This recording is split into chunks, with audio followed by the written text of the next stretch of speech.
Suatu hari dalam hidup pembaca New York Times. New York Times dapat dianggap sebagai koran terkemuka di dunia. Media ini menjadi sumber berita dan pendapat yang sangat diperlukan. Namun, ada lebih banyak lagi yang dapat dipelajari dengan membacanya secara saksama dan kritis. Mari kita pusatkan perhatian pada suatu hari, tanggal 6 April tahun 2015, kendati hampir semua hari memberi wawasan yang sama tentang ideologi dan budaya intelektual. Artikel di halaman depan secara khusus membahas berita salah tentang pemerkosaan di kampus.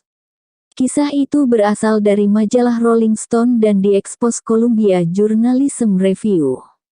Akibat paling buruk atas kisah tersebut adalah soal penyimpangan integritas jurnalistik. Hal ini juga menjadi pokok bahasan di rubrik bisnis. Halaman dalam New York Times juga khusus untuk lanjutan dua laporan tersebut. Laporan mengejutkan ini mengingatkan pada beberapa kejahatan pers pada masa lalu, kasus pemalsuan cerita, terburu-buru menyiarkan berita, dan plagiarisme yang jumlahnya terlalu banyak. Kesalahan khusus Rolling Stone adalah kurangnya skeptisisme. Dalam 3 jenis kejahatan pers tersebut, kesalahan ini termasuk sangat jahat. Maka, menarik untuk menelisik komitmen yang ditunjukkan Times terhadap integritas jurnalistik. Di halaman 7 di edisi yang sama, terdapat cerita penting dari Thomas Fuller. Judulnya One Woman's Mission to Free Laos from Millions of Unexploded Bombs. Laporan ini tentang kegigihan perempuan Laos Amerika, Chanapa Hamphongsa membersihkan tanah kelahirannya dari jutaan bom yang tersisa di sana. Bom-bom ini warisan 9 tahun serangan udara Amerika. Serangan ini membuat Laos menjadi salah satu tempat di muka bumi yang paling banyak dibom. Cerita ini menyatakan, sebagai hasil lobi Hamphongsa, Amerika Serikat meningkatkan pengeluaran tahunan untuk pemindahan bom yang belum meledak sebesar 12 juta dolar. Yang paling mematikan adalah bom klaster. Bom ini dirancang untuk menimbulkan korban jiwa sebanyak mungkin dari kalangan tentara, dengan menghujani ratusan bom ke tanah. Namun, sekitar 30% bom belum meledak. Alhasil bom-bom itu membunuh dan melukai anak-anak, petani yang menginjaknya saat bekerja, dan orang-orang malang lainnya. Selembar peta menunjukkan citra Provinsi Sieng Huang di Laos Utara, lebih dikenal sebagai Plains of Jars, menjadi sasaran utama pengeboman intensif dan mengalami puncak serangan pada tahun 1969. Fuller melaporkan, Hamphongsa tergerak setelah menghadiri pameran lukisan tentang pengeboman karya pengungsi. Karya-karya ini dikumpulkan oleh Fred Braffman, aktivis anti-perang yang membantu mengekspos perang rahasia. Gambar-gambar itu muncul dalam buku luar biasa, Voices from the Plain of Jars yang terbit pada tahun 1972 dan dicetak ulang oleh Universitas Wisconsin Press pada tahun 2013 disertai kata pengantar baru. Berbagai gambar itu dengan jelas menunjukkan penyiksaan yang dialami para korban. Mereka petani miskin di daerah terpencil yang hampir tidak memiliki hubungan dengan Perang Vietnam. Satu cerita dari perawat berusia 26 tahun memotret tentang sifat perang. Tidak ada malam yang berlalu tanpa pertanyaan apakah kami masih hidup besok pagi. Tidak ada pagi yang berlalu tanpa pertanyaan apakah kami masih hidup nanti malam. Apakah anak-anak kami menangis? Dan kami juga menangis. Aku hanya berdiam di dalam gua. Aku tidak melihat sinar matahari selama 2 tahun. Apa yang aku pikirkan? Aku terus berkata, tolong jangan sampai ada pesawat yang datang. Tolong jangan sampai ada pesawat yang datang. Tolong jangan sampai ada pesawat yang datang. Langkah berani Braffman ini memang membuka kesadaran atas kekejaman yang mencekam. Penelitiannya pun dengan tekun menggali alasan di balik penghancuran masyarakat petani yang tidak berdaya. Dia memaparkan hal itu sekali lagi dalam pengantar edisi baru Voices, salah satu pengungkapan paling pedih mengenai pengeboman adalah mendapati bahwa serangan jauh lebih gencar pada tahun 1969 seperti dituturkan para pengungsi. Saya mendengar ini setelah Presiden Lyndon Johnson mengumumkan penghentian pengeboman di Vietnam Utara pada November tahun 1968. Dia lalu dengan mudah mengalihkan pesawat ke Laos Utara. Tidak ada alasan militer untuk melakukan itu. Ini seperti kesaksian Deputi Kepala Misi Amerika Serikat, Misi Montigel Stern, di depan Komite Senat Bidang Hubungan Luar Negeri pada Oktober tahun 1969. Semua pesawat teronggok begitu saja dan kami tidak bisa mendiamkannya tanpa melakukan apa-apa. Maka, pesawat yang menganggur itu diarahkan untuk menyerbu para petani miskin dan menghancurkan kedamaian di Plain of Jars. Serangan ini lebih parah dibandingkan kerusakan yang ditimbulkan Washington saat melancarkan agresi perang mengerikan ke Indochina. Mari kita lihat bagaimana pengungkapan ini berubah menjadi penuh eufemisme dalam New York Times. Fuller menuliskan, sasaran serangan adalah pasukan Vietnam Selatan, terutama sepanjang jalur Ho Chi Minh, yang sebagian besar melintasi Laos serta sekutu kelompok komunis Laos Vietnam Utara. Bandingkan dengan kata-kata Deputi Kepala Misi Amerika Serikat, dan gambar-gambar menyayat hati, serta kesaksian dalam buku Fred Braffman. Tepat sekali, Reporter Times memiliki sumber, yakni propaganda Amerika Serikat. Tentu hal itu cukup untuk menutupi fakta tentang salah satu kejahatan terbesar di era pasca Perang Dunia II, seperti yang dihuraikan secara terperinci oleh sumber utama yang dikutipnya, pengungkapan penting oleh Fred Braffman. Kita yakin bahwa kebohongan besar dalam informasi publik ini tidak akan diulas panjang lebar dan mendapat kecaman luas. Hal ini tidak sama dengan kelakuan memalukan oleh pers bebas, seperti plagiarisme dan kurangnya skeptisisme. Masih di edisi yang sama, New York Times menyuguhi kita laporan Thomas Friedman yang tidak ada duanya. Laporan yang secara sungguh-sungguh menyampaikan ucapan Presiden Obama dan disebut Friedman sebagai doktrin Obama. Setiap presiden pasti memiliki doktrin. Doktrin utama Obama adalah keterlibatan, dikombinasikan dengan upaya pemenuhan kebutuhan strategis yang utama. Presiden mengilustrasikan doktrinnya lewat kasus penting. Contohnya, negara seperti Kuba. Kita tidak punya banyak risiko untuk menguji kemungkinan bahwa keterlibatan kita membawa hasil lebih baik bagi rakyat Kuba. Negara ini sangat kecil. Bukan salah satu negara yang mengancam kepentingan keamanan utama kita. Alhasil tidak ada alasan untuk tidak menguji rencana ini. Dan jika ternyata tidak membuahkan hasil lebih baik, kita bisa menyesuaikan kebijakan Amerika Serikat. Demikian penerima Nobel Perdamaian ini menjelaskan panjang lebar alasan-alasan langkahnya. Penjelasan itu dipuji jurnal intelektual kiri liberal terkemuka, New York Review of Books, sebagai langkah yang benar-benar bersejarah dan berani untuk membangun kembali hubungan diplomatik dengan Kuba. Inilah langkah yang ditempuh untuk secara lebih efektif memberdayakan rakyat Kuba. Sang pahlawan menunjukkan bahwa upaya sebelumnya untuk membawa mereka menuju kebebasan dan demokrasi telah gagal mewujudkan tujuan yang mulia. Apabila menelusuri halaman koran lebih lanjut, kita akan menemukan mutiara lain. Misalnya, analisis di halaman depan tentang perjanjian nuklir Iran oleh Peter Becker. Perjanjian itu diumumkan beberapa hari sebelum penerbitan dan memberi peringatan soal berbagai kejahatan Iran dalam sistem propaganda Washington. Semua bukti dicantumkan dalam analisis. Meskipun kejahatan utama Iran tidak lebih dari destabilisasi kawasan tersebut dengan mendukung milisi Syiah yang membunuh tentara Amerika di Irak. Di sini, sekali lagi berlaku gambaran standar. Ketika Amerika Serikat menginvasi Irak, hampir menghancurkannya, dan memicu konflik sektarian yang memecah belah negara hingga seluruh wilayah terpisah, hal itu dianggap sebagai stabilisasi secara resmi dan dalam retorika media. Saat Iran mendukung milisi yang menolak agresi, itu berarti destabilisasi.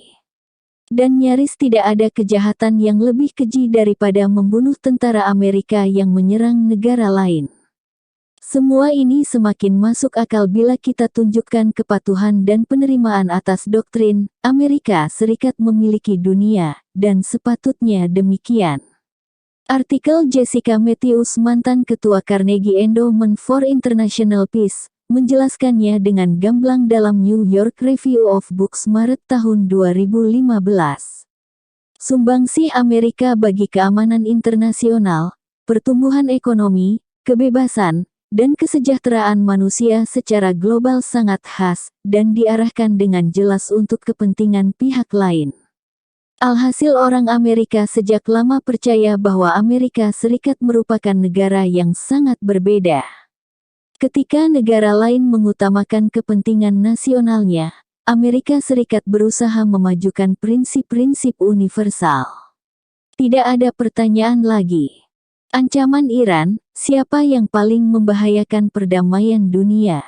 Di penjuru dunia, tumbuh keyakinan kuat dan optimisme seiring kesepakatan nuklir yang dicapai di Wina.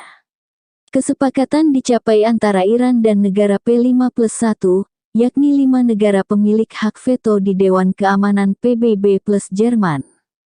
Sebagian besar negara rupanya sependapat dengan US Army Control Association yang mendorong kebijakan pengendalian senjata. Rencana aksi komprehensif gabungan ini menetapkan rumusan yang kuat dan efektif untuk memblokir semua jalur untuk Iran memperoleh bahan-bahan senjata nuklir selama lebih dari 1 generasi. Juga menetapkan sistem verifikasi untuk segera mendeteksi dan mencegah kemungkinan Iran diam-diam terus mengembangkan senjata nuklir. Kendati demikian, menyeruak pengecualian yang menarik perhatian di tengah antusiasme umum itu, Amerika Serikat dan sekutu regional terdekatnya, Israel dan Arab Saudi. Salah satu konsekuensi dari rencana aksi itu, korporasi Amerika, sebagian besar merasa kecewa tidak dapat mengembangkan sayap ke Teheran, mengikuti sejawatnya di Eropa.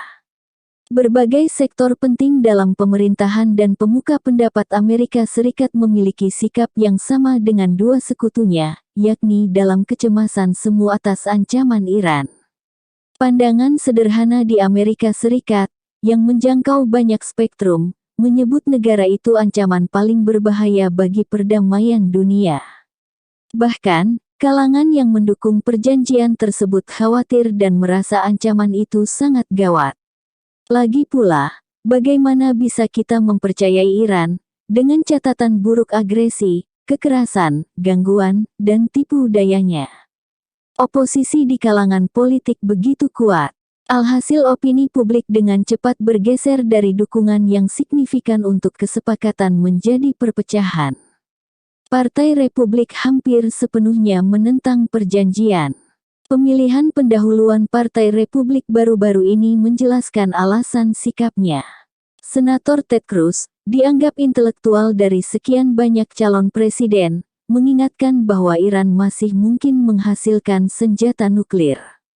Iran kelak bisa menggunakan nuklir untuk memulai getaran elektromagnetik, yang akan menghancurkan jaringan listrik di seluruh pesisir timur Amerika Serikat dan membunuh puluhan juta warga Amerika. Dua kandidat lain, mantan Gubernur Florida Jeb Bush dan Gubernur Wisconsin Scott Walker, berdebat soal apakah akan mengebom Iran setelah terpilih atau setelah pertemuan kabinet pertama. Seorang kandidat yang berpengalaman dalam kebijakan luar negeri, Lindsey Graham, menggambarkan kesepakatan itu sebagai hukuman mati untuk Israel. Kesepakatan itu tentu mengejutkan intelijen dan analis strategis Israel. Graham sendiri tahu hal itu omong kosong dan segera memunculkan pertanyaan tentang motif dia mengatakan itu. Yang penting diingat, sejak lama Partai Republik mengabaikan tuntutan atas fungsinya sebagai partai parlementer secara normal. Partai itu, seperti kata pengamat politik konservatif kawakan dari American Enterprise Institute yang berhaluan kanan, Norman Orenstein, melakukan pemberontakan radikal. Partai Republik nyaris tidak menjajaki kemungkinan politik dalam Kongres secara lumrah. Sejak zaman Presiden Ronald Reagan, kepemimpinan tenggelam ke kantong orang kaya dan sektor swasta. Alhasil mereka menuai suara hanya dengan memobilisasi penduduk yang belum menjadi kekuatan politik terorganisasi. Antara lain kelompok ekstremis Kristen evangelis, yang kini mungkin mayoritas pemilih Partai Republik, sebagian penduduk di negara bagian yang dahulu mendukung perbudakan, pribumi yang takut mereka merenggut kekuasaan kulit putih, Kristen dan negara Anglo-Sakson, dan kelompok lain yang mengubah pemilihan pendahuluan Partai Republik menjadi sesuatu nun jauh di seberang masyarakat modern secara umum, meskipun tidak membuatnya menjauh dari kecenderungan utama negara paling kuat dalam sejarah dunia. Penyimpangan dari standar global jauh melampaui batas-batas pemberontakan radikal anggota Partai Republik. Terdapat kesepakatan umum dengan simpulan pragmatis seperti pandangan Jenderal Martin Dempsey, Kepala Staf Gabungan. Menurut dia, kesepakatan Wina tidak menghalangi Amerika Serikat untuk menyerang fasilitas Iran jika para pejabat menilai ada pelanggaran atas perjanjian. Meskipun serangan militer unilateral, kemungkinan kecil tidak akan terjadi jika Iran bersikap baik. Mantan negosiator Clinton dan Obama untuk Timur Tengah, Dennis Ross memberi saran senada. Iran harus diyakinkan bahwa, jika melihat upaya pembuatan senjata, hal itu akan memicu pengerahan pasukan, bahkan setelah perjanjian usai dan Iran bebas melakukan yang diinginkan. Bahkan, poin untuk mengakhiri perjanjian 15 tahun lagi menjadi masalah terbesar dan satu-satunya dalam kesepakatan itu. Ross juga menyarankan agar Amerika Serikat menyediakan pesawat pengebom B-52 untuk Israel dan membantunya membangun bunker untuk berlindung dari serangan sebelum momen menakutkan itu terjadi. Ancaman terbesar, para penentang perjanjian nuklir mendesak agar hal itu tidak dilanjutkan. Beberapa pendukung setuju, berpendapat bahwa jika kesepakatan Wina ingin menghasilkan sesuatu, seluruh Timur Tengah harus melucuti diri dari senjata pemusnah massal. Penulis kata-kata tersebut, Menteri Luar Negeri Iran, Javad Zarif. Dia menambahkan, Iran secara nasional dan sebagai ketua gerakan non-blok memerintah sebagian besar penduduk dunia, siap bekerja sama dengan masyarakat internasional untuk mencapai tujuan tersebut. Iran juga memahami bahwa dalam perjalanannya mungkin akan muncul banyak rintangan dari sikap skeptis terhadap perdamaian dan diplomasi. Iran telah menandatangani perjanjian nuklir yang bersejarah, lanjut Zarif, dan sekarang giliran Israel yang biasa menolak kesepakatan. Israel tentu saja, termasuk salah satu dari 3 kekuatan nuklir selain India dan Pakistan. Negara ini yang memiliki program senjata nuklir di bawah dukungan Amerika Serikat dan menolak menandatangani Perjanjian Non-Proliferasi Nuklir atau Non-Proliferation Treaty (NPT). Zarif mengacu pada konferensi NPT 5 tahunan. Konferensi ini berakhir dengan kegagalan pada April. Ketika itu, Amerika Serikat kali ini diikuti Kanada dan Inggris, sekali lagi menghalangi langkah pembentukan zona bebas senjata pemusnah massal di Timur Tengah. Langkah itu digalang oleh Mesir dan negara-negara Arab lain selama 20 tahun. Dua tokoh terkemuka yang mempromosikan pada NPT, Badan Perwakilan PBB lainnya, dan konferensi PUKOAS, Jayanta Danapala dan Sergio Duarte, memberi pernyataan. Langkah sukses pada tahun 1995 dalam mengadopsi resolusi pembentukan zona bebas senjata pemusnah massal atau Weapons of Mass Destruction, WMD, di Timur Tengah adalah unsur utama dari paket perjanjian dalam perpanjangan NPT hingga batas waktu yang belum ditentukan. Pada gilirannya, NPT menjadi perjanjian pengawasan senjata paling penting. Jika ditaati, perjanjian ini bisa mengakhiri momok senjata nuklir. Berkali-kali, pelaksanaan resolusi tersebut diblokir oleh Amerika Serikat. Terakhir oleh Presiden Obama pada tahun 2010 dan terjadi lagi pada tahun 2015. Dana Pala dan Duarte mengatakan upaya itu lagi-lagi dihalangi, atas nama negara yang bukan bagian NPT dan diyakini satu-satunya negara pemilik senjata nuklir. Itu sindiran sopan untuk Israel. Atas kegagalan ini, mereka berharap, tidak akan menjadi akhir dari dua tujuan utama NPT yang diperjuangkan sejak lama, yakni perlucutan senjata nuklir dan penetapan zona bebas WMD di Timur Tengah. Artikel mereka soal ini dalam jurnal Arms Control Association, diberi judul, Is There a Future for the NPT? Adanya zona bebas senjata nuklir di Timur Tengah menjadi cara mudah untuk mengatasi apapun yang mungkin disebut sebagai ancaman Iran. Namun, langkah ini mempertaruhkan masalah besar lain, yakni sabotase berkelanjutan oleh Washington demi melindungi kliennya, yakni Israel. Ini bukan kali pertama Washington merusak kesempatan untuk mengakhiri ancaman Iran. Alhasil timbul pertanyaan lebih lanjut tentang apa sebenarnya yang dicari. Mempertimbangkan persoalan tersebut, kita perlu memeriksa asumsi yang tersirat serta pertanyaan-pertanyaan yang jarang disampaikan. Mari kita mempertimbangkan beberapa asumsi tersebut, dimulai dari yang paling serius, bahwa Iran adalah ancaman paling berbahaya bagi perdamaian dunia. Di Amerika Serikat, anggapan bahwa Iran ancaman paling mengerikan nyaris klise di kalangan pejabat tinggi dan pengamat. Pandangan itu juga datang dari luar Amerika Serikat, tetapi tidak dilaporkan secara dominan, mungkin karena ada sejumlah kepentingan. Menurut lembaga jajak pendapat terkemuka di Barat, WIN atau Gallup International, penghargaan sebagai ancaman terbesar dimenangi oleh Amerika Serikat. Dunia menganggap AS sebagai ancaman paling berbahaya bagi perdamaian dunia dengan selisih suara yang besar. Di tempat kedua, jauh di bawahnya ada Pakistan. Peringkatnya mungkin melonjak berkat suara dari orang India. Dan Iran ada di bawah keduanya, bersama Tiongkok, Israel, Korea Utara, dan Afghanistan. Pendukung utama terorisme dunia.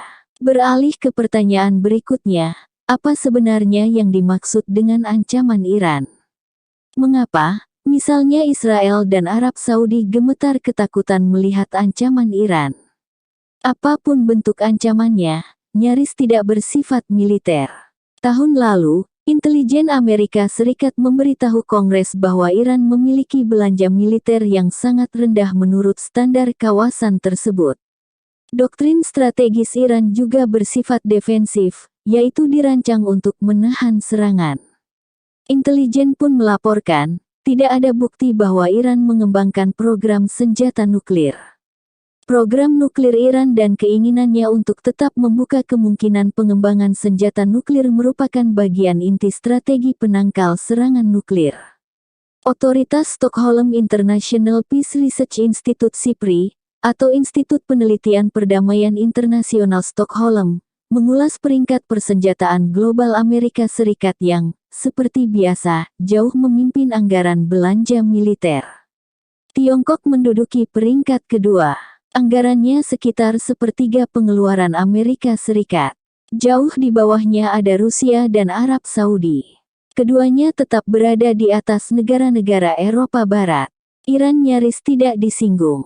Penjelasan terperinci tercantum dalam laporan April Center for Strategic and International Studies (CSIS). Secara meyakinkan, negara-negara Teluk Arab memiliki keuntungan besar melebihi Iran dalam pengeluaran militer dan akses ke persenjataan modern. Belanja militer Iran sangat kecil dibandingkan Arab Saudi dan bahkan jauh di bawah pengeluaran Uni Emirat Arab. Secara keseluruhan, anggota Dewan Kerja Sama untuk negara Arab di Teluk Bahrain, Kuwait, Oman, Qatar, Arab Saudi, dan Uni Emirat Arab memiliki anggaran militer lebih besar daripada Iran hingga 8 kali lipatnya. Sebuah ketidakseimbangan yang terjadi selama beberapa dekade. Laporan CSIS menambahkan, negara-negara Teluk Arab telah dan terus mendapatkan sejumlah senjata paling canggih dan efektif di dunia, sedangkan Iran pada dasarnya telah dipaksa untuk hidup pada masa lalu. Iran sering bertumpu pada sistem yang awalnya diberlakukan pada masa kepemimpinan Syah. Dengan kata lain, mereka sudah ketinggalan zaman. Ketika disandingkan dengan Israel, ketidakseimbangannya tentu saja semakin lebar. Selain dilengkapi persenjataan Amerika Serikat paling maju dan pangkalan militer lepas pantai adidaya, Israel memiliki banyak senjata nuklir. Tentu saja, Israel menghadapi ancaman eksistensial atas berbagai pernyataan Iran. Pemimpin tertinggi Khomeini dan mantan Presiden Mahmoud Ahmadinejad kerap mengancam akan menimpakan kehancuran. Namun, mereka tidak melakukannya, dan kalaupun melakukannya, hanya berdampak kecil. Mereka memperkirakan, di bawah rahmat Allah, rezim Zionis akan dihapus dari peta dunia. Menurut terjemahan lain, Ahmadinejad mengatakan Israel harus dilenyapkan dari lembaran sejarah, mengutip pernyataan Ayatullah Khomeini semasa Israel dan Iran secara diam-diam bersekutu. Dengan kata lain, mereka berharap suatu hari terjadi perubahan rezim. Bahkan, hal itu tidak terlalu signifikan dibandingkan seruan langsung Washington dan Tel Aviv untuk perubahan rezim di Iran. Ini belum menyoal tindakan yang diambil untuk mewujudkan perubahan rezim. Tentu saja, perubahan rezim ini merujuk pada peristiwa pada tahun 1953. Ketika itu, Amerika dan Inggris mengorganisasi kudeta militer untuk menggulingkan pemerintahan parlementer dan mengukuhkan kediktatoran Syah. Pemerintahan Syah tercatat sebagai salah satu kejahatan hak asasi manusia terburuk di dunia. Kejahatan ini diketahui oleh mereka yang membaca laporan Amnesty International dan organisasi hak asasi manusia lainnya. Namun, tidak bagi pembaca media Amerika Serikat yang berjarak dengan pelanggaran HAM terhadap masyarakat Iran, hanya sejak tahun 1979 ketika rezim Syah digulingkan. Fakta-fakta penting ini didokumentasikan secara teliti dalam studi Mansur Farhang dan William Dorman. Hal ini sama sekali tidak menyimpang dari norma. Seperti telah diketahui, Amerika Serikat menjadi jawara dunia dalam urusan perubahan rezim. Israel pun tidak mahu ketinggalan. Invasi paling merusak di Lebanon pada tahun 1982 secara eksplisit ditujukan untuk menggulingkan rezim pemerintahan serta mengamankan cengkeraman Israel di wilayah-wilayah pendudukan. Dalih yang diajukan sangat rapuh dan seketika runtuh. Hal itu pun tidak luar biasa dan tidak terikat sifat alami masyarakat. Dari ratapan dalam deklarasi kemerdekaan tentang kekejaman orang Indian yang tidak kenal belas kasih, hingga upaya Hitler mempertahankan Jerman dari teror liar orang Polandia. Tidak ada analis yang sungguh-sungguh percaya bahwa Iran akan menggunakan, atau bahkan mengancam untuk menggunakan, senjata nuklir jika mereka memilikinya, dan dengan demikian menghadapi kehancuran seketika itu juga. Namun, tumbuh kekhawatiran bahwa senjata nuklir itu akan jatuh ke tangan para pejihad. Bukan dari Iran karena ancaman itu amat kecil, melainkan dari sekutu Amerika Serikat, Pakistan, mengingat ancamannya sangat nyata. Dua ilmuwan nuklir terkemuka Pakistan, Pervez Hutboy dan Zia Mian, menulis dalam jurnal British Royal Institute of International Affairs Chatham House. Menurut mereka, peningkatan kekhawatiran terhadap kemungkinan kelompok militan merebut senjata atau bahan-bahan nuklir dan melepaskan serangan terorisme nuklir telah mengakibatkan pembentukan kesatuan terdiri lebih dari 20.000 tentara untuk menjaga fasilitas nuklir. Bagaimanapun, tidak ada alasan untuk berasumsi bahwa kesatuan ini kebal dari masalah unit penjagaan fasilitas militer reguler, yang kerap diserang dengan bantuan orang dalam. Singkat kata, masalah ini nyata, tetapi secara keliru ditimpakan ke Iran berkat angan-angan yang dikarang untuk alasan lain. Kekhawatiran lain terhadap ancaman Iran termasuk soal peran sebagai pendukung utama terorisme dunia. Ini mengacu dukungan Iran kepada Hizbullah dan Hamas.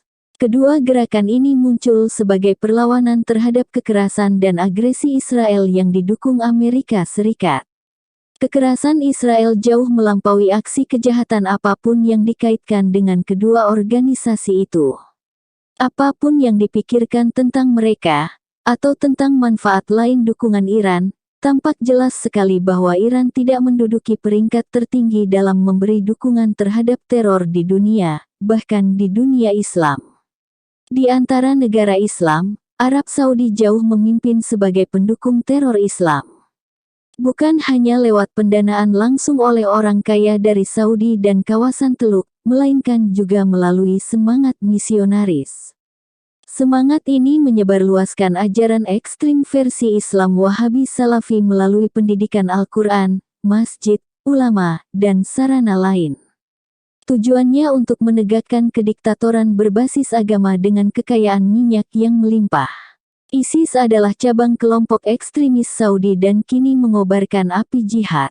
Bagaimanapun, sepanjang perjalanan teror Islam, tidak ada yang dapat dibandingkan dengan perang Amerika Serikat melawan teror.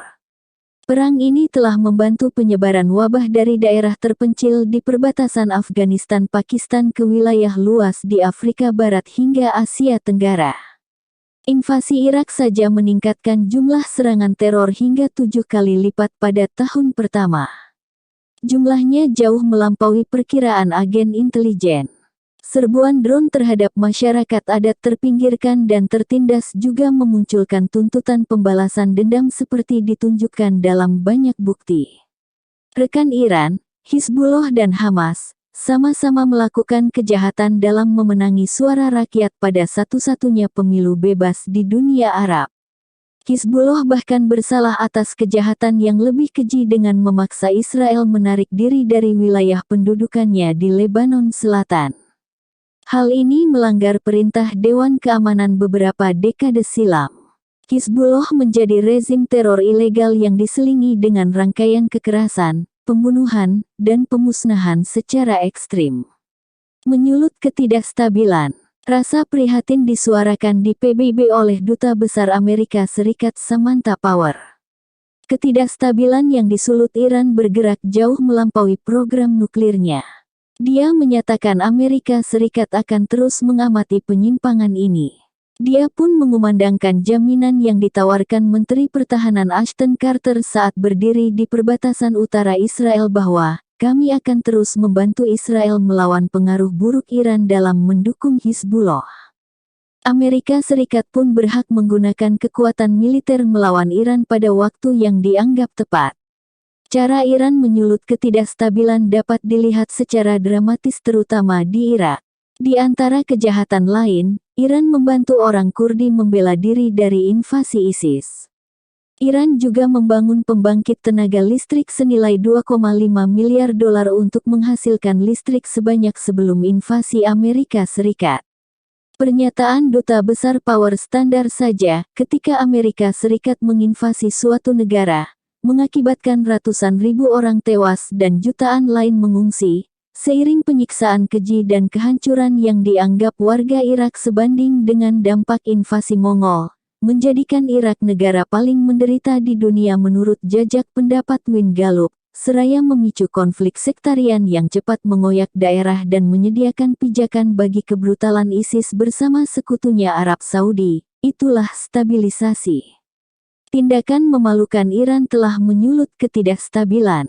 Lelucon dengan pola standar ini kadang mencapai tingkat surreal, seperti ketika pengamat liberal James Chase, mantan editor Foreign Affairs, menjelaskan bahwa Amerika Serikat berusaha menggoyang pemerintahan Marxis yang dipilih lewat pemilu bebas di Chile, karena bertekad mengupayakan stabilitas di bawah kediktatoran Pinochet. Selain itu, Washington harus membahas segala sesuatu dengan rezim buruk seperti Iran yang memiliki catatan pelanggaran hak asasi manusia. Amerika Serikat juga mengupayakan persekutuan yang didukung Amerika antara Israel dan negara-negara Sunni. Demikian tulis Leon Wieseltier, editor penyelia jurnal liberal Atlantik yang nyaris tidak bisa menyembunyikan kebencian mendalam terhadap segala hal tentang Iran. Terus terang, intelektual liberal yang dihormati ini memberi rekomendasi kepada Arab Saudi dan Israel.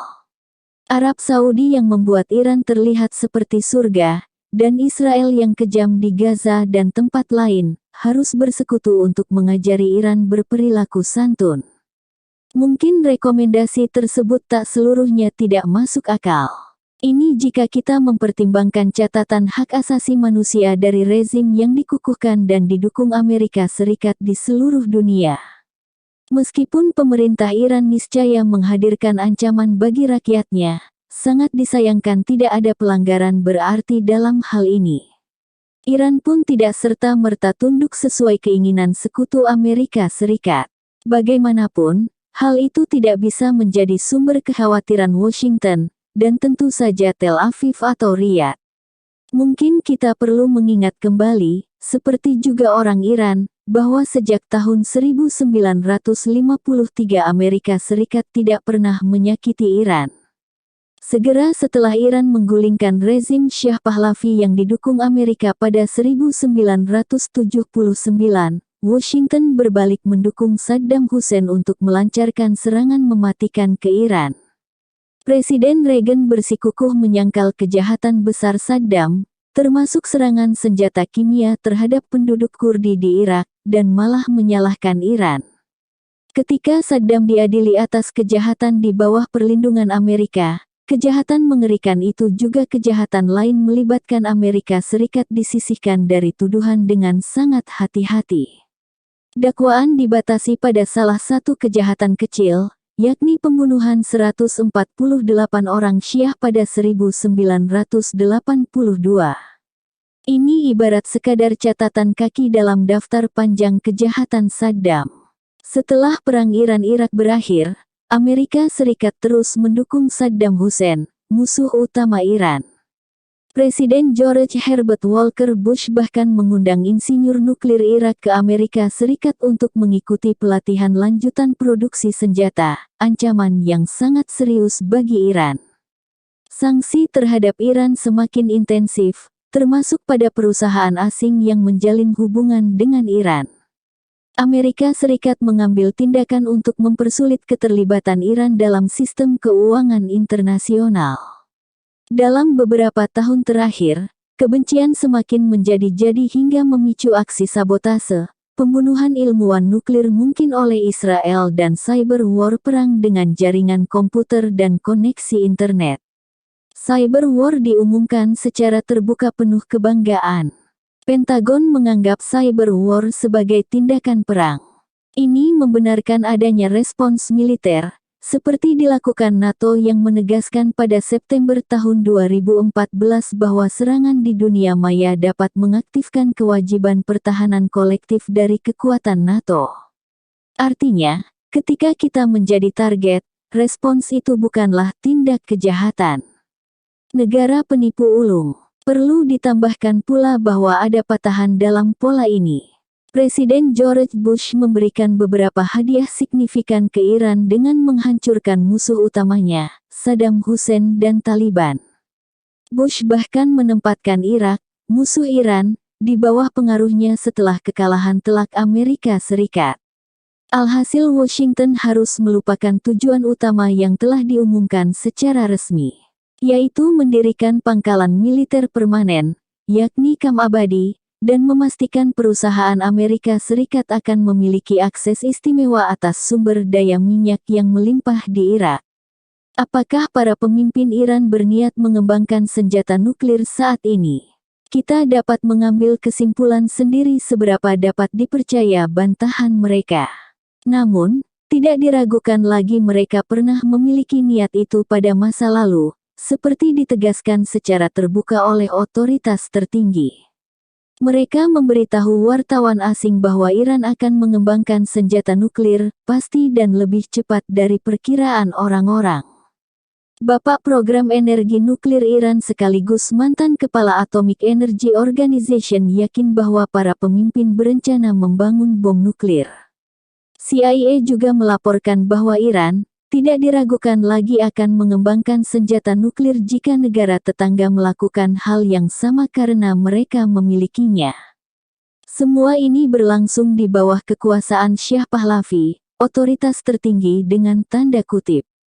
Selama periode itu, pejabat tinggi Amerika Serikat, Cheney, Rumsfeld, Kissinger, dan lain-lain mendesak Shah Pahlavi melanjutkan program nuklir dan menekan universitas untuk mengakomodasi upaya ini. Sebagai bagian dari upaya ini, universitas saya sendiri, MIT, membuat kesepakatan dengan Shah untuk menerima mahasiswa Iran dalam program teknik nuklir dengan imbalan hibah dari Shah Pahlavi. Hal ini diiringi penolakan keras dari lembaga mahasiswa, tetapi mendapat dukungan kuat dari fakultas, dalam pertemuan yang pasti masih diingat oleh para tetua fakultas. Saat kemudian ditanya mengapa mendukung program serupa di bawah kepemimpinan Shah Pahlavi, tetapi kini menentangnya, Kissinger menanggapi dengan jujur bahwa Iran saat itu merupakan sekutu. Mengesampingkan absurditas itu, sesungguhnya apa ancaman nyata dari Iran yang menumbuhkan begitu banyak ketakutan dan kemarahan? Lagi-lagi, tempat paling tepat untuk menemukan jawaban itu adalah Badan Intelijen Amerika Serikat. Ingatlah kembali berbagai analisis intelijen bahwa Iran tidak memicu ancaman militer. Doktrin strategi defensif dan program nuklir sepengetahuan intelijen, tidak untuk membuat bom menjadi bagian utama dari strategi pencegahan. Lalu, siapa yang khawatir terhadap strategi penangkal nuklir dari Iran? Jawabannya jelas, negara-negara penipu yang mengamuk di wilayah tersebut dan ingin menyingkirkan semua penghalang atas agresi dan kekerasan di tempat mereka menggantungkan kekuasaan. Yang khawatir adalah Amerika Serikat dan Israel serta Arab Saudi. Arab Saudi berusaha sebaik mungkin bergabung dengan klub tersebut lewat invasi ke Bahrain, untuk membantu penghancuran gerakan reformasi. Arab Saudi juga kini melancarkan serangan mematikan terhadap Yaman, mempercepat perkembangan bencana kemanusiaan di negara itu. Untuk Amerika Serikat, cirinya sangat familiar. 15 tahun lalu, analis politik terkemuka Samuel Huntington mengingatkan dalam jurnal Foreign Affairs. Menurut dia, bagi sebagian besar masyarakat dunia, Amerika Serikat telah menjadi penipu ulung, ancaman eksternal terbesar dan satu-satunya. Tidak lama berselang, ucapan Huntington digemakan oleh Robert Jervis, Ketua Asosiasi Ilmu Politik Amerika, di mata sebagian besar masyarakat dunia. Pada kenyataannya, negara penipu ulung saat ini adalah Amerika Serikat. Dan seperti telah kita lihat, jajak pendapat umum menguatkan penilaian ini dengan margin suara yang cukup besar. Akan tetapi, julukan itu justru diterima dengan bangga. Hal itu ditunjukkan dengan mengototnya pemimpin dan politisi bahwa Amerika Serikat berhak menggunakan kekerasan secara sepihak jika diperlukan, yakni saat Iran dianggap melanggar beberapa komitmen. Kebijakan ini berlangsung lama demi menyokong demokrasi liberal dan tidak hanya di Iran. Doktrin Clinton menegaskan bahwa Amerika Serikat berhak menggunakan kekuatan militer secara sepihak demi memastikan akses tanpa hambatan untuk menjangkau pasar utama, pasokan energi, dan sumber daya strategis, apalagi untuk alasan yang disebut demi keamanan atau kemanusiaan. Dalam praktiknya, berbagai versi doktrin ini dipatuhi dengan baik sehingga nyaris tidak dibahas lagi oleh mereka yang hendak mempelajari fakta sejarah. Itulah beberapa persoalan penting yang harus diperhatikan dalam menganalisis kesepakatan nuklir di Wina. Jam Kiamat, Januari tahun 2015. Bulletin of the Atomic Scientist memajukan Doomsday Clock, yakni jam kiamat yang terkenal menjadi 3 menit sebelum tengah malam kehancuran. Ini tingkat ancaman paling tinggi yang dicapai dalam 30 tahun terakhir. Keterangan dari buletin menyebutkan percepatan menuju bencana ini dipengaruhi 2 ancaman utama bagi kelangsungan hidup, senjata nuklir dan perubahan iklim yang tidak dapat dikendalikan. Kecaman juga ditujukan kepada para pemimpin dunia. Mereka telah gagal bertindak cepat atau sesuai kebutuhan untuk melindungi masyarakat dari potensi kehancuran dan membahayakan setiap orang di bumi yang gagal melaksanakan tugas terpenting mereka. Tugas itu memastikan dan menjaga keberlangsungan dan vitalitas peradaban manusia. Sejak saat itu, ada cukup banyak alasan untuk membahas betapa kita semakin dekat dengan kiamat. Pada penghujung tahun para pemimpin dunia bertemu di Paris untuk mengatasi masalah besar, perubahan iklim yang tidak dapat dikendalikan. Nyaris tiada hari berlalu tanpa bukti baru tentang parahnya krisis. Sekadar contoh, sesaat sebelum pembukaan konferensi di Paris, Jet Propulsion Laboratory yang mengoperasikan pesawat luar angkasa NIR, awak untuk lembaga pemerintah Amerika Serikat National Aeronautics and Space Administration NASA, merilis penelitian mengejutkan sekaligus mengkhawatirkan para ilmuwan yang mempelajari pergerakan es di Arktik Kutub Utara. Kajian tersebut menunjukkan bahwa kawasan gletser raksasa di Greenland, Zaharia Istrom, mengalami pergerakan dari posisi stabil secara glasiologi pada tahun 2012 dan memasuki tahap pergerakan yang kian cepat. Ini sebuah perkembangan yang tidak diduga dan tidak menyenangkan. Jika mencari seluruhnya, gletser itu menyimpan cukup banyak air untuk meningkatkan permukaan air dunia lebih dari 18 inci, atau 46 cm. Kini gletser itu mengalami penurunan secara cepat, kehilangan massa 5 miliar ton setiap tahun. Semua es itu akan pecah menuju lautan Atlantik Utara. Akan tetapi, hanya ada sedikit harapan bahwa para pemimpin dunia di Paris akan bertindak cepat atau sesuai kebutuhan untuk melindungi masyarakat dari potensi kehancuran. Bahkan, jika karena suatu keajaiban mereka melakukannya, langkah itu mungkin bersifat terbatas dan demi alasan yang sangat mengganggu. Ketika kesepakatan tercapai di Paris, Menteri Luar Negeri Prancis Laurent Fabius selaku tuan rumah mengumumkan bahwa perjanjian ini mengikat secara hukum. Mungkin hal ini membawa harapan, tetapi masih banyak rintangan yang patut diperhatikan secara saksama. Dari semua liputan tentang konferensi Paris, mungkin kalimat di bagian akhir analisis panjang New York Times inilah yang paling penting. Secara tradisi, negosiator berusaha menghasilkan perjanjian yang mengikat secara hukum. Perjanjian ini harus diratifikasi oleh pemerintah negara peserta pertemuan agar memiliki kekuatan hukum. Namun, hal ini tidak mungkin terjadi karena Amerika Serikat. Perjanjian itu niscaya buyar seketika saat dibahas di Capitol Hill kantor Kongres Amerika Serikat, tanpa mendapat 2/3 suara mayoritas di Senat yang dikuasai Partai Republik. Jadi, rancangan yang semula bersifat wajib, beralih menjadi sukarela, tergantung kebijakan dari atas ke bawah. Dan rancangan bersifat sukarela ini dijamin gagal, karena Amerika Serikat. Lebih tepatnya, karena Partai Republik, kini menjadi bahaya nyata bagi kelangsungan hidup umat manusia. Simpulan serupa ditekankan dalam ulasan lain di Times soal perjanjian Paris. Pada akhir cerita yang penuh pujian atas capaian itu, disebutkan bahwa sistem yang dihasilkan dalam konferensi sangat bergantung pada pandangan para pemimpin masa depan yang akan melaksanakan kebijakan itu. Di Amerika Serikat, setiap kandidat Partai Republik yang mencalonkan diri sebagai presiden secara terbuka pada tahun 2016 mempertanyakan atau menolak kajian ilmiah seputar perubahan iklim. Mereka telah menyuarakan penentangan terhadap kebijakan perubahan iklim Obama. Di Senat, pemimpin Partai Republik Mitch McConnell menyerang agenda perubahan iklim Obama. Dia mengatakan, sebelum mitra internasional membuka botol sampahnya, perlu diingat bahwa berdasarkan rencana pengembangan energi dalam negeri, kesepakatan itu tidak bisa diterima dan kemungkinan besar ilegal, digugat oleh separuh negara bagian, dan ditolak oleh Kongres. Kedua partai cenderung bergerak ke haluan politik sayap kanan selama periode neoliberal pada masa sebelumnya.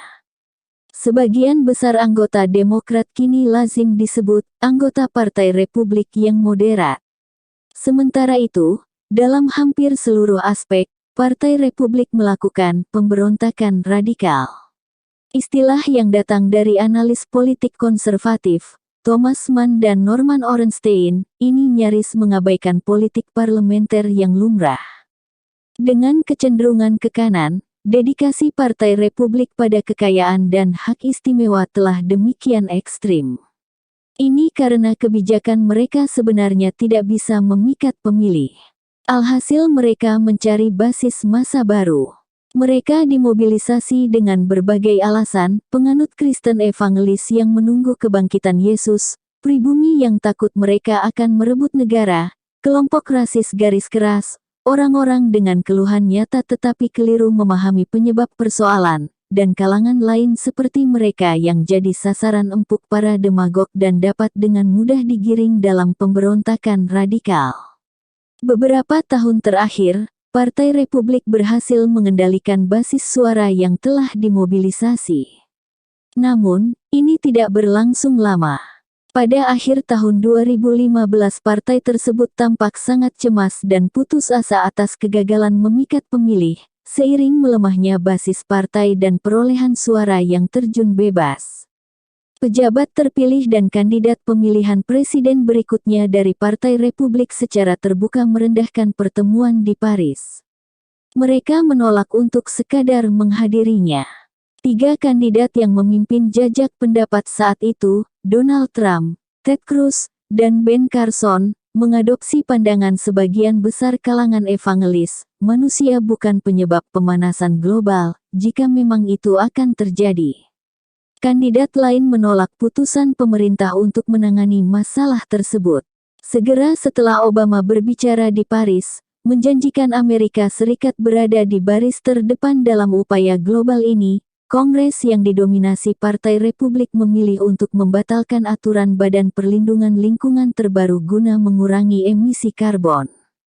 Seperti yang dikabarkan sejumlah media, langkah ini adalah pesan provokatif kepada lebih dari 100 pemimpin dunia bahwa Presiden Amerika tidak memiliki dukungan penuh dalam pemerintahannya terkait kebijakan iklim. Pernyataan ini tentu sedikit meremehkan.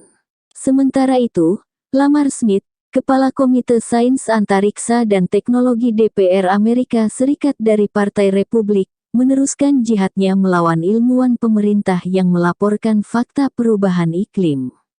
Pesannya jelas, warga Amerika menghadapi masalah besar di negerinya sendiri. Laporan New York Times berikutnya menyebutkan, 2/3 warga Amerika mendukung Amerika Serikat bergabung dengan kesepakatan internasional yang mengikat untuk menekan peningkatan emisi gas rumah kaca. Dengan margin 5-3, orang Amerika menganggap persoalan iklim lebih penting daripada perekonomian. Namun, itu tidak berarti opini publik disingkirkan. Kenyataan tersebut, sekali lagi, mengirimkan pesan kuat bagi warga Amerika bahwa mereka wajib memperbaiki sistem politik yang disfungsional dan mengabaikan pendapat umum. Dalam hal ini, disparitas antara opini publik dan kebijakan pemerintah memiliki dampak signifikan bagi nasib dunia. Kita seharusnya tidak perlu berandai-andai tentang zaman keemasan masa silam. Kendati demikian, perkembangan yang baru terjadi membuahkan perubahan signifikan. Kerusakan fungsi demokrasi salah satunya akibat serangan neoliberal terhadap penduduk dunia pada masa lalu. Dan ini tidak hanya terjadi di Amerika Serikat, di Eropa dampaknya mungkin lebih buruk. Mari kita beralih ke persoalan lain, dan lumrah yang dikhawatirkan para ilmuwan atom yang menyetel jam kiamat, senjata nuklir. Ancaman perang nuklir yang semakin luas saat ini membenarkan putusan mereka pada Januari tahun 2015 untuk memajukan waktu 2 menit menuju kehancuran. Apa yang terjadi sejak peningkatan ancaman ini sangat gamblang. Namun, persoalan ini, menurut saya tidak mendapat perhatian serius. Kali terakhir jam kiamat mencapai titik 3 menit sebelum kehancuran terjadi pada tahun 1983, saat latihan Operasi Abel Archer oleh pemerintahan Reagan. Latihan ini berupa simulasi serangan terhadap Uni Soviet untuk menguji sistem pertahanan mereka. Arsip Rusia yang dirilis baru-baru ini mengungkapkan bahwa warga Rusia sangat khawatir dan bersiap-siap melancarkan serangan balasan. Ini berarti kiamat. Latihan ini sangat gegabah, nekat, dan mendekatkan dunia pada bencana. Informasi ini datang dari analis intelijen dan militer Amerika Serikat, Melvin Goodman, yang menjadi kepala divisi CIA dan analis senior di kantor urusan Uni Soviet saat itu. Selain mobilisasi Abel Archer yang mengkhawatirkan Kremlin, Gutman menuliskan, pemerintahan Reagan menjalankan latihan militer yang sangat agresif di dekat perbatasan Soviet, yang dalam beberapa kasus melanggar kedaulatan wilayah Soviet. Langkah berisiko Pentagon termasuk mengirim pesawat pengebom strategis Amerika Serikat ke Kutub Utara untuk menguji radar Soviet. Juga latihan angkatan laut menjelang masa perang dengan Uni Soviet di tempat yang sebelumnya tidak dimasuki kapal perang Amerika. Operasi rahasia tambahan berupa simulasi serangan kejutan angkatan laut dengan target Soviet. Kini kita tahu bahwa dunia selamat dari kemungkinan kehancuran nuklir pada hari-hari mencekam itu berkat putusan seorang perwira Rusia, Stanislav Petrov. Petrov tidak melaporkan ke atasannya bahwa mengacu sistem deteksi otomatis, Uni Soviet berada di bawah ancaman serangan rudal. Putusannya selaras dengan komandan kapal selam Rusia, Vasily Arkhipov. Pada momen berbahaya krisis rudal Kuba tahun 1962, Arkhipov menolak meluncurkan torpedo nuklir ketika kapal selamnya diserang oleh kapal perusak Amerika Serikat. Contoh lain yang diungkap baru-baru ini memperkaya catatan mengerikan yang sudah ada. Pakar keamanan nuklir Bruce Blair melaporkan, Presiden Amerika Serikat nyaris mengambil keputusan gegabah untuk meluncurkan rudal strategis pada tahun 1979. Itu ketika data rekaman latihan peringatan dini NORAD atau Komando Pertahanan Ruang Angkasa Amerika Utara, yang menggambarkan serangan strategis skala penuh dari Soviet secara tidak sengaja masuk ke jaringan peringatan dini yang sebenarnya. Penasihat Keamanan Nasional, Zbigniew Brzezinski ditelepon 2 kali pada malam hari dan diberitahu bahwa Amerika Serikat tengah diserang.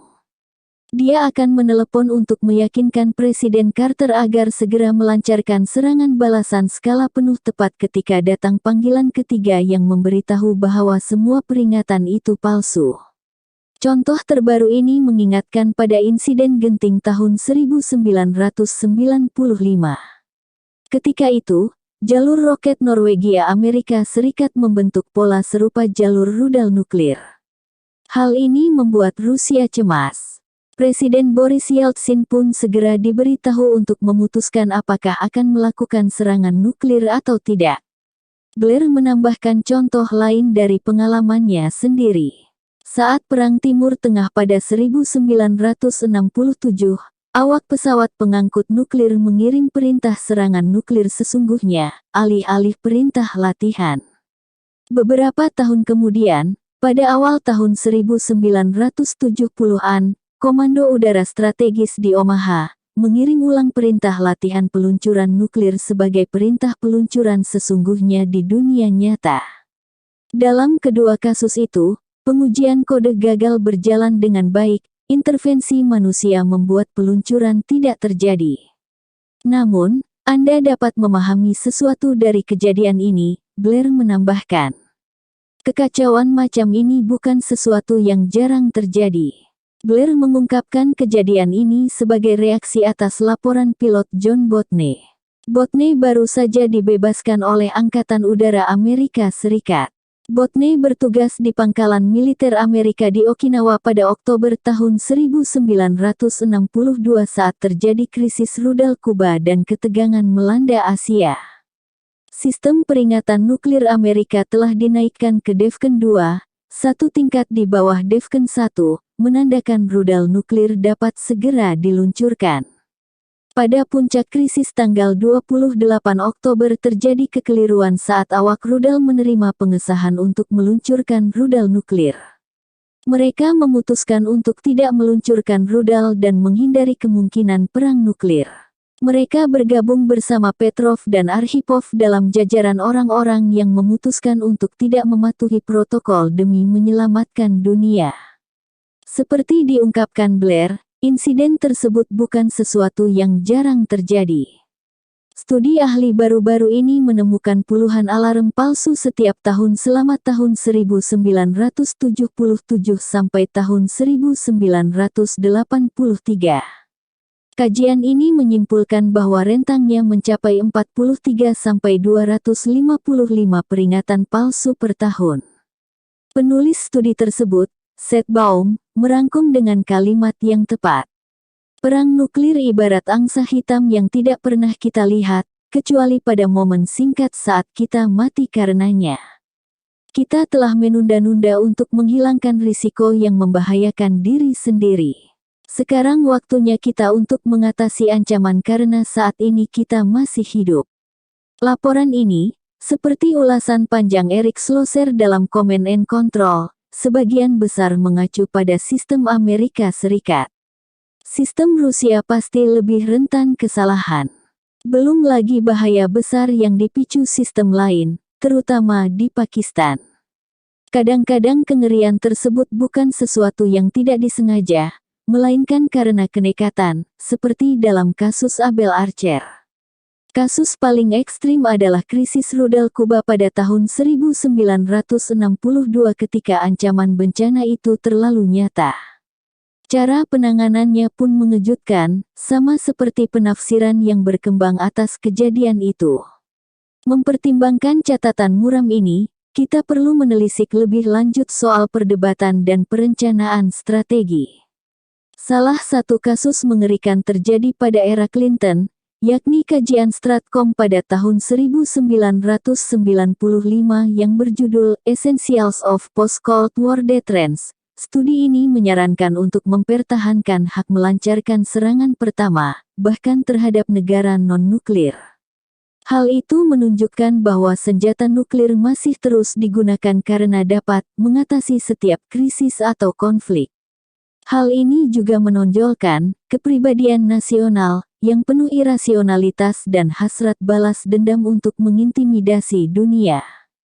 Doktrin terbaru diulas dalam artikel utama Jurnal International Security, salah satu artikel paling otoritatif tentang doktrin strategi. Penulis menjelaskan bahwa Amerika Serikat mengutamakan kedudukan tertinggi dan strategis dalam pengembangan nuklir, dengan kata lain tak terjangkau serangan balasan.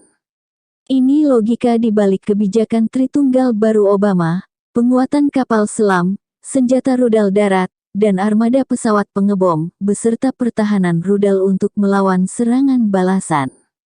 Penulis menyoroti bahwa keinginan Amerika Serikat untuk mendapat kedudukan tertinggi dan strategis mungkin mengakibatkan Tiongkok bereaksi dengan tidak lagi mengikuti kebijakan no first use dan memperluas batas penangkal nuklir.